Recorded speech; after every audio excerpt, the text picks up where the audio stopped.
Assalamu alaikum wa rahmatullah. Bienvenue à tous et à toutes. Aujourd'hui, nous allons parler d'un sujet très important. Il s'agit de l'éducation en islam. Nous allons répondre à deux questions. Quelle est la place de l'éducation en général et des sciences mondaines en particulier en islam? Quelle est l'intention que doit avoir l'étudiant musulman? Et enfin, je donnerai quelques conseils pour nos étudiants pour réussir leurs études.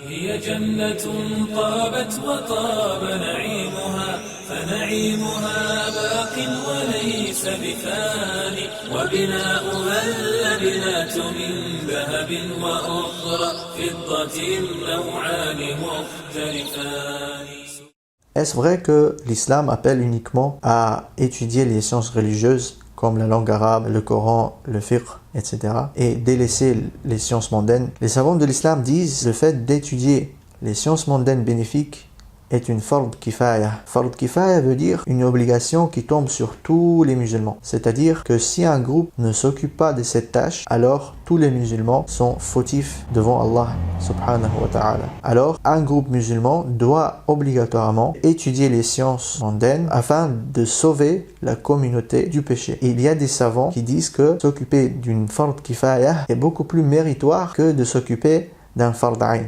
Pourquoi? Parce que celui qui s'occupe d'une fard kifaya, il enlève le péché de toute la communauté. Alors que celui qui s'occupe d'une obligation individuelle, il enlève le péché de lui-même, qui est déjà une grande chose. Mais celui qui enlève le péché de toute la communauté, il a beaucoup plus de mérite. Maintenant, quelles sont les intentions que l'étudiant doit avoir pendant ses études, en dehors du fait que ce soit fard kifaya? Premièrement, reconnaître la grandeur d'Allah. Dans de nombreux versets, Allah subhanahu wa ta'ala nous incite à observer sa création, à méditer sur ce monde immense qu'il a créé. Et la meilleure façon de faire cela, c'est à travers les études, que ce soit dans le domaine de la biologie ou la technologie, ou encore les sciences humaines. Car la création, elle indique la grandeur de son créateur. Un autre objectif que l'étudiant musulman peut chercher derrière ses études, c'est d'avoir une subsistance licite. Une fois, un homme passait devant le prophète sallallahu alayhi wa sallam et ses compagnons. Les compagnons l'ont remarqué car il était très vif et avait une bonne allure. Ils ont dit au prophète sallallahu alayhi wa sallam, si seulement celui-là serait au service d'Allah. Alors le prophète sallallahu alayhi wa sallam a répondu, s'il est sorti pour chercher une subsistance pour ses enfants, alors il est au service d'Allah. Fahuwa fi sabilillah. Et s'il est sorti pour avoir une subsistance pour ses vieux parents, alors il est au service d'Allah. Fahuwa fi sabilillah.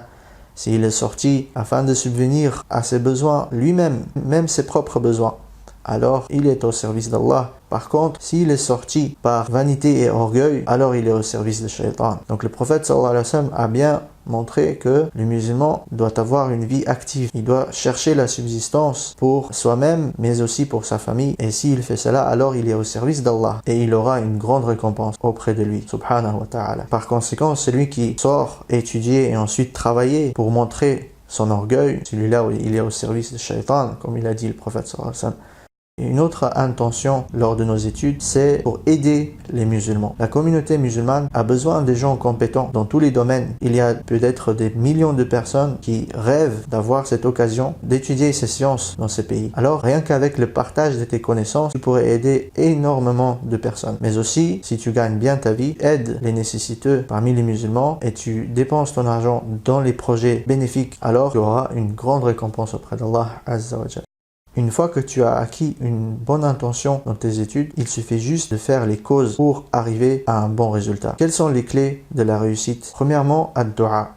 Tu dois invoquer Allah Azza wa Jal. Surtout où les du'as ont plus de chances à être acceptés, comme après les prières obligatoires, après chaque adhan, et aussi dans le dernier tiers de la nuit. Lève tes mains et invoque Allah Azza wa Jal pour qu'il facilite tes études.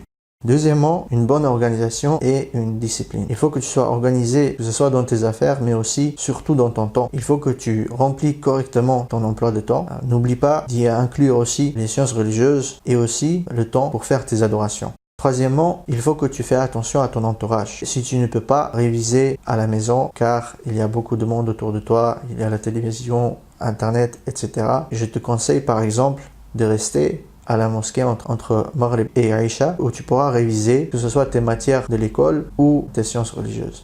Et enfin, il faut que tu t'armes d'une patience. Car les études, ça demande un sacrifice. Ce n'est pas donné à tout le monde. Alors il faut être très patient. C'est toujours rappeler la parole du prophète sallallahu alayhi wa sallam. Innama an-nasru ma'a as-sabr. Certes, la victoire vient avec la patience. Qu'Allah subhanahu wa ta'ala vous facilite les études et qu'Allah subhanahu wa ta'ala vous donne ainsi qu'à moi la chance de servir l'islam et les musulmans. Barakallahu fikum d'avoir écouté. Wassalamu alaykum wa rahmatullahi wa barakatuh. وعلى رسولك أفضل الصلوات والتسليم منك وأكمل الرضوان وعلى صحابته جميعا والأولى تبعوهم من بعد بالإحسان